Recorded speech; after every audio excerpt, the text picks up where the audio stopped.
বিয়ের পর এই প্রথমবার তোমার মায়ের বাড়ি এলাম, বলো মুক্তা। আগে আমি একা গিয়ে মাকে মানাই, তারপর তুমি আসবে। মা, আরে মুক্তা, কোথায় ছিলি মা এতদিন? আমি তো ভেবেছি কোনো ছেলে তোকে নিয়ে পালিয়েছে। সেই ছেলের মুন্ডু কেটে নিয়ে আমি থানায় যাবো ভেবেছিলাম। ঠিক কেওড়া, এই চুপ কর, তোর মা তো ভোগে চলে গেছে, দুধ খাবি তো, তোকে এখন আমি কি চুষতে দেবো? আইডিয়া, তুই এখানে একটু শুয়ে থাক, আমরা এক এক করে শাশুড়ির ঘরে এন্ট্রি নেবো। মাসি, ও মাসি, কে? ও মাসি, আমি পালান। তোকে তো আমি ঠিক চিনতে পারলাম না বাবা। আমি তোমার বোনের ছেলে গো মাসি। আমার তো কোনো বন্টন নেই। ঠিক আছে, রাতটুকু এই বারান্দায় থাকো, সকালে উঠে চলে যাবে।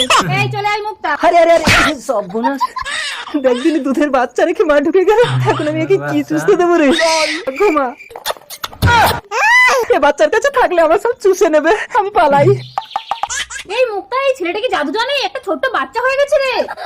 দেখেছো না কে কখন কোন রূপে আসে? কাউকে অবহেলা করতে নেই। যাও তাকে খুঁজে আনো। ঠিক আছে, যাও। কোথায় গেল ছেলেটা? ওই তো ছেলেটা। আবার বাচ্চা নিয়ে এসছে। দাঁড়াও বাবা, দাঁড়াও দাঁড়াও বাবা।